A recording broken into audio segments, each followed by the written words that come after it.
आता एक 6 फेब्रुवारी 2022ला विधवा महिलांचा हळदी कुंकू म्हणून मी देवरुख मध्ये पंचायत समितीमध्ये कार्यक्रम घेतला होता आणि त्यानंतर शासनाचा GR आला. आता आपण बोलू नका फक्त हा असं म्युझिक मध्ये मध्ये पार्श्वसंगीत वाजलं तरी चालेल पण आपण बोलू नका. सगळ्यांचं लक्ष आहे.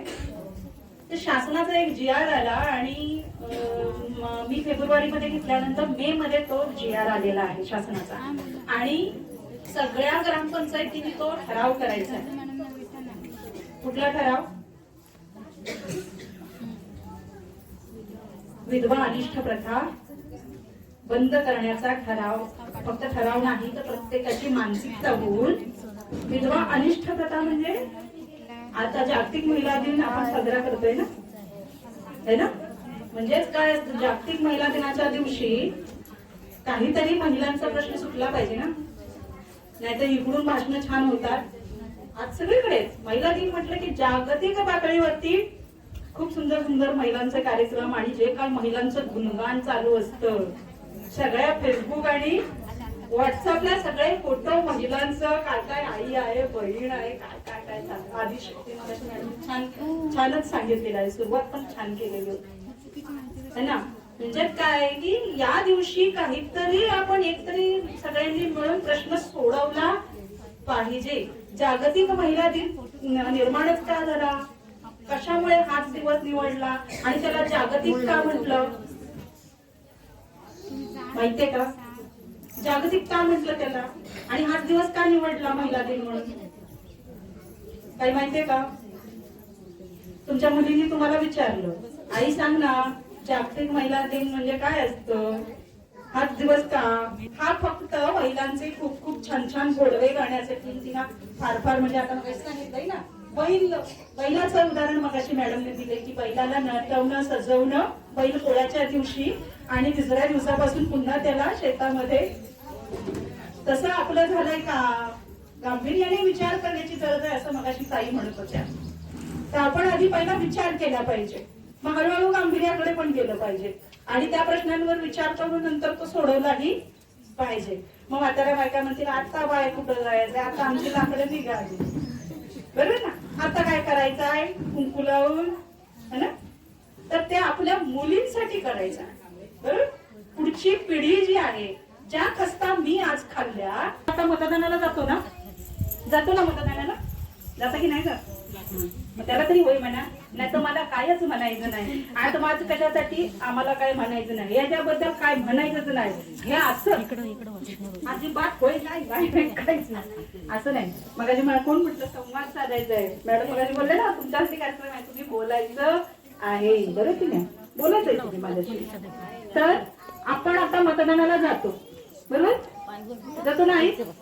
हा सगळ्यांना लक्ष आहे ना, मी बोलते त्याकडे लक्ष आहे ना. मग पूर्वी त्या काळी महिला मतदान करू शकत नव्हती, तिला मतदानाचा अधिकार नव्हता. सगळे मतदान पुरुष करत होते पण महिला मत द्यायला बाहेर जात नव्हती. म्हणून सगळ्या जगातल्या सगळ्या महिलांनी मिळून काय केलं, अधिकार मागितला. आमचा हक्क आहे, आम्हाला सुद्धा मत देण्याचा अधिकार मिळाला पाहिजे. असा एक प्रश्न जिथं बाईला मतच देण्याचा अधिकार नव्हता, तो मिळवण्यासाठी जगातल्या महिलांनी एकत्र येऊन आवाज उठवला आणि त्यावेळेला बोलू नका बोलू नका बोलू नका मागे बोलू नका, आणि त्यावेळेला आपल्याला तो अधिकार मिळाला. म्हणून तो दिवस जागतिक महिला दिन म्हणून साजरा होतो. ठीक आहे. आता त्याची भरपूर पार्श्वभूमी आहे, रशियातल्या कुठल्या महिला वगैरे ते काय आपण सांगत नाही. मग आज आपला काही प्रश्न आहे का महिलांचा? त्यावेळेला त्या महिलांनी एकत्र येऊन काहीतरी प्रश्न सोडवला. 8 मार्च ह्याच्यामध्ये आपला काहीतरी एक प्रश्न सुटला पाहिजे. आधी आपल्याला प्रश्न आहे का? आपला काही प्रश्न आहे का? काय आहे? सगळं कसं मस्त चाललेलं आहे. कुठला प्रश्न आहे की नाही? प्रश्नच नाही ना, आमचं सगळं व्यवस्थित आहे. त्या वेळेला होता तो मतदानाचा. आता असं काय आहे का? तुम्हाला काही अडचण होते का, तुमचं कुठं दुःख आहे का, तुम्हाला काही त्रास होतोय का, हे आधी आपल्याला शोधलं पाहिजे, आहे की नाही. आता विचार कधी केला नसेल तर विचार करायला लागा की आपण अडचणीत आहोत का तर आपल्या पुढच्या पिढीसाठी आपल्याला मार्ग तयार करायचा आहे. तुमच्या मुलींसाठी तुम्हाला करायचं आहे. जे काही आता करायचंय ते कशासाठी करायचंय, मुलींसाठी. बरोबर.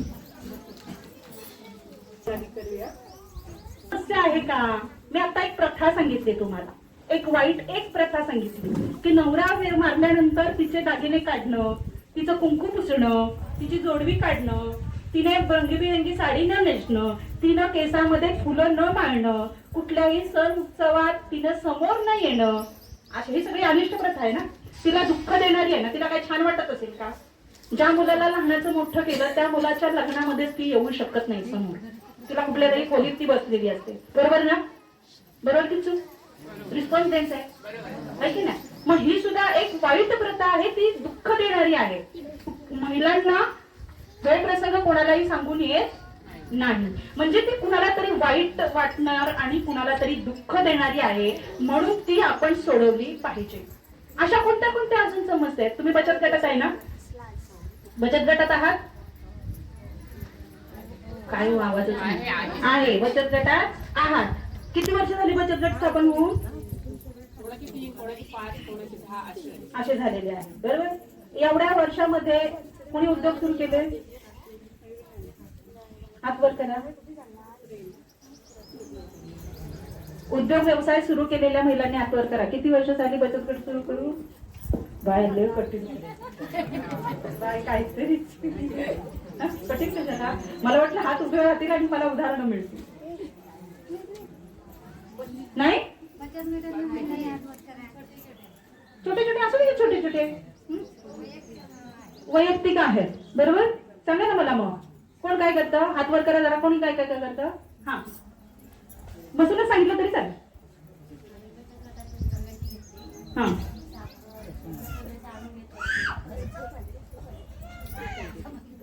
बंद झालाय. काय बंद झालाय?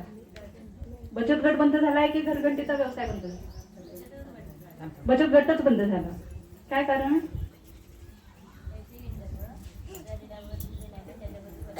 एकीने पैसे घेतले ते परत दिलेच नाही, त्यामुळे बाकीच्या अडचणी आल्या. त्यामुळे बाकीच्या मधल्या नको, आम्हाला बचत गटच नको.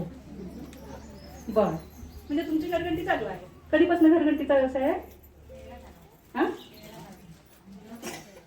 काय म्हणताय? 2013 पासून आहे. छान छान. घरघंटी कुठून घेतलेली? बचत गटातनं सगळ्यांनी मिळून पैसे काढून घेतलेले. बघा इतका छान बचत गट होता, पण एकीने पैसे घेतले आणि दिले. अशी भरपूर उदाहरणं. मी एकाच गावात नाही, मी खूप गावांमध्ये जाऊन खूप महिलांशी बोललेली आहे. म्हणजे मी मोजू पण शकत नाही इतक्या महिलांशी, इतक्या गावांमध्ये जाऊन बोललेली आहे. आणि मी स्टेट मास्टर ट्रेनर पण आहे. यशोदा नावाची शासनाची संस्था आहे. त्या माध्यमातून मी जिल्हा परिषद सदस्य, पंचायत समिती सदस्य, ग्रामसेवक, सरपंच, BDO, विस्तार अधिकारी, आपल्या पर्यवेक्षिका मॅडम आहेत, त्यांना पण बऱ्याच वेळा ट्रेनिंग दिलेलं आहे. आणि मी गरिबी निर्मूलन हा जो विषय आहे जागतिक करायचा आहे ना. ते एका बचत गटाला मी भेट द्यायला गेले, तेव्हा त्यांना मिळाले होते 15 लाख रुपये. अशा 10 जणी बसलेल्या होत्या. तुम्हाला पण आता मिळाले असेल. 5 वर्ष पूर्ण झालेल्यांना मिळाले ना पैसे, है ना? घेतले का पैसे? घेतले. किती घेतले? 1 लाख का 2 लाख का 3 लाख? किती मिळाले? 3 लाख. एकीने 3 लाख असे घेतले. बचत गटाला 3 लाख, एका बचत गटाला 3 लाख. 10 लाख कुठल्याच बचत गटाला नाही मिळाले. मी ज्या बचत गटाला भेटायला गेले तिथे 10 लाख मिळालेले होते. आणि त्या 10 महिलांपैकी चौघींमधली एकीने 3 लाख घेतलेले होते, एकीने 2 लाख, एकीने 1 लाख. असे ते असं मस्त वाटले होते. ती म्हणजे तुला किती पाहिजे? 1 लाख घेऊन टाक. तुला किती? 2 लाख घेऊन टाक. असे सगळे वाटून झाले होते. मग मी म्हटलं की आता या 3 लाखाचं तुम्ही काय करणार? कुठला व्यवसाय करणार आहे? व्यवसायाचा आम्हाला सांगू नको म्हणे. व्यवसायाचा आम्हाला सांगू. म्हटलं आपण काहीतरी व्यवसाय करूया मिळून. इतकं छान पैसे आले तर आम्हाला व्यवसाय नाही करायचा आहे. मग मी त्या CRP बाईला म्हटलं मला असा बचत गट दाखवा, तिला व्यवसाय करायची इच्छा आहे, अशा बचत गटाला आपण भेट देऊया. पण ह्यातला कोणच तयार नाही. पैसे किती घेतले? 10 ते 15 लाखापर्यंत मिळाले. एका महिलेने 3 लाख घेतले. मग ती बचत गटातनं त्या पैशांचं काय करणार आहे? उद्योग व्यवसाय तर तिला करायचाच नाही. ती म्हणले आम्हाला करायचंच नाही, या मॅडमला घेऊन जाया. काय बडबड करतायत मग त्यांना माझा राग आला होता त्या महिलांना. म्हटलं काय व्यवसाय करा करतात, त्यांना घेऊन जा म्हणले. आमचं बरं चाललंय इकडे है ना. तर ते आपण बचत गट का स्थापन झाले आणि आपल्या महिलांवर आज किती मोठी जबाबदारी आहे का सांगा. हा, महिला उद्योग करू शकतात, महिला रोजगार करू शकतात, अजून महिला स्वावलंबी बनू शकतात. बरोबर. अजून कोणी उद्योग व्यवसाय सुरू केले? उद्योग व्यवसाय कोणी सुरू केले? 50 आहे. आणि तो खुरडा कसा बांधला आहे म्हणजे अनुदानातून घेतलाय की नाही? माझी संस्था आहे चक्रवेदी सोशल फाउंडेशन. आता मी शिकवून फार कंटाळले. मी 2015 पासून प्रशिक्षण देते. 14 वित्त आयोगची मी ट्रेनर आहे. पाणी फाउंडेशन मध्ये आमिर खान माहिती आहे ना बाई? आमिर खानाला कोण नाव ओळखत? त्याचा तुफान आलयाचा कार्यक्रम माहितीये? तुफान आलया नाही माहिती? नाही आपलं बघत नाही मला. ती सिरियल कुठली लागते? पाण्यावरती काम करणारी संस्था आहे पाणी फाउंडेशन आणि आमिर खान त्यामध्ये मेन आहे. तर त्यामध्ये मी ट्रेनर म्हणून काम केलं आणि तुफान आलयाच्या पहिल्या एपिसोड मध्ये मी आहे. म्हणजे पाण्यावरचं बरंचसं आम्हाला ट्रेनिंग दिलेलं आहे म्हणून मला ते माहिती आहे. आणि ते ट्रेनिंग घेण्यासाठी मी अहमदनगर दरेवाडीमध्ये गेलेली होती. तिथं पाणी कसं आलं ते मी बघितलंय. म्हणजे आपल्या महिलांना आज 8 मार्चचा जागतिक महिला दिन तुम्ही साजरा करत असताना आपल्या लांडून थोडं बाहेरचं विश्व पण बघायला पाहिजे. बरोबर ना बाई? इथं ग्रामपंचायत मध्ये येताना मुश्किल, तिकडं कुठं जायचं उंबर टावळा लांडून आहे ना. का बरं असं? बाहेर गेल्याशिवाय केल्या नाही देशात आहे. बाहेर गेल्याशिवाय आपल्याला कळणार नाही जग कुठे गेलं, आपण कुठे आहोत, आपल्याला काय केलं पाहिजे, आपल्याला ज्ञान नाही मिळू शकत. बाहेरचं जग बघायला पाहिजे. म्हणजे तेव्हा बाईला चप्पलच नव्हती का? आजगर आणि माझगर एवढंच तिचं विश्व होतं म्हणून चप्पला पण नसायच्या. रमाबाई जेव्हा ह्याला